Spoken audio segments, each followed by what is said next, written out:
भाभी की सौतन पार्ट 1। माँ, भाई ने इस लड़की से क्यों शादी की? मुझे ये अधीरा बिल्कुल पसंद नहीं है। बेटी अब क्या कर सकते हैं, मैं भी तुम्हारे भाई की शादी इस लड़की से नहीं कराना चाहती थी, लेकिन समर्थ की जिद के आगे मुझे झुकना ही पड़ा।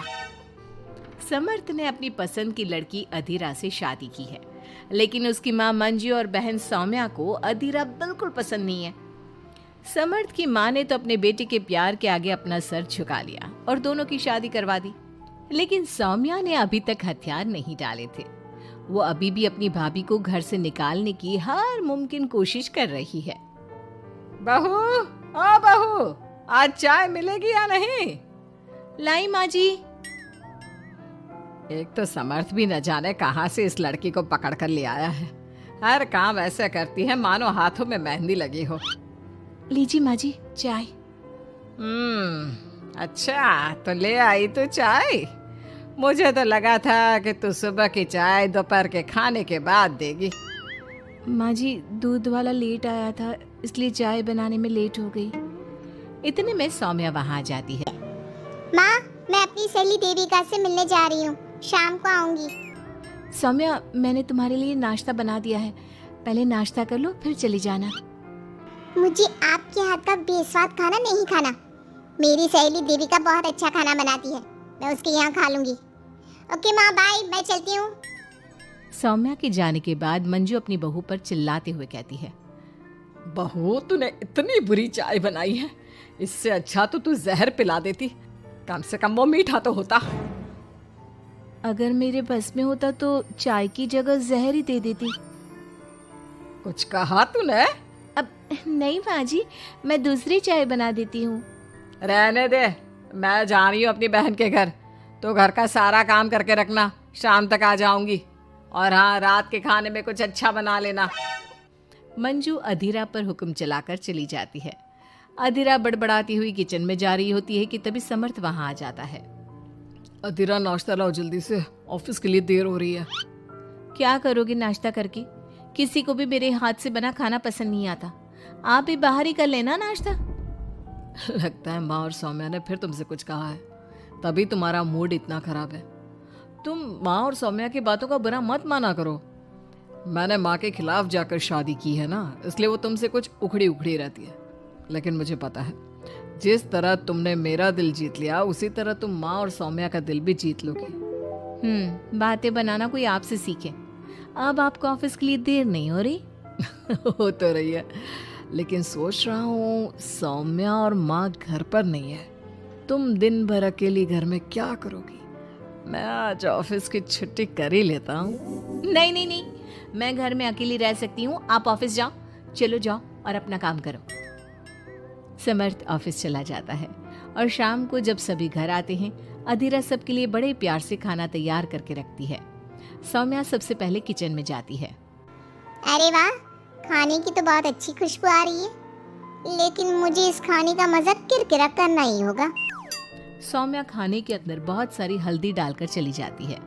उसके बाद अधीरा सबके लिए खाना लगाती है, लेकिन किसी को भी खाना अच्छा नहीं लगता। छी भाभी, कितना बुरा खाना बनाया है। इससे अच्छा तो आप हमें मना ही कर देती कि आप खाना बनाएंगी ही नहीं, तो हम बाहर से ही कुछ अच्छा खाकर आ जाते।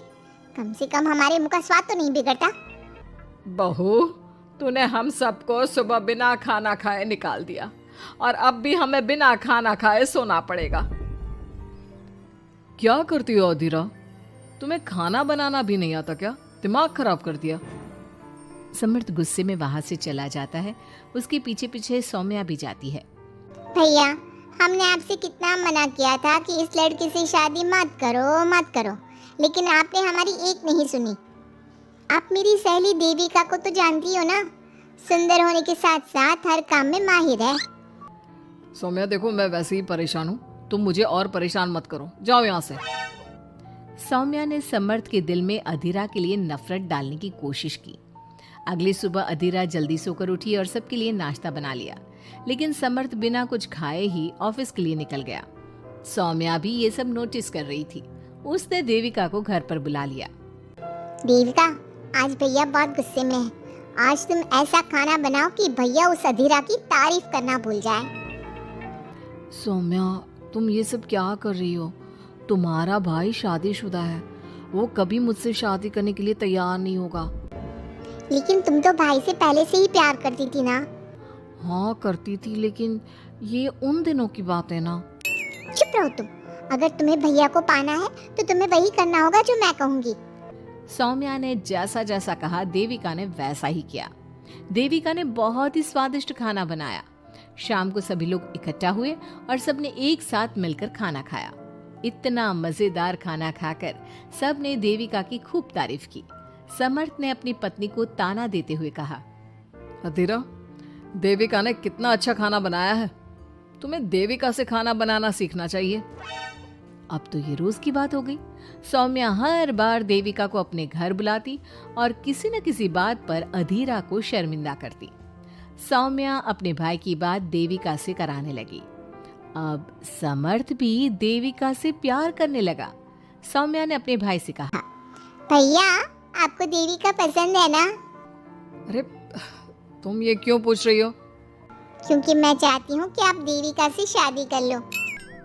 अरे सौम्या, ये मुमकिन नहीं है, क्योंकि देविका मुझसे शादी करने के लिए कभी तैयार नहीं होगी और अधीरा भी इस रिश्ते से खुश नहीं होगी। आप देविका की चिंता मत करो, उससे मैं बात कर लूंगी। आप बस अधीरा भाभी को समझा दो। सौम्या की बात सुनकर समर्थ अधीरा के पास जाता है। वो उससे अपनी और देविका की शादी की बात करता है। अधीरा, मैं देविका से शादी करना चाहता हूँ। क्या? आप शादी करोगे?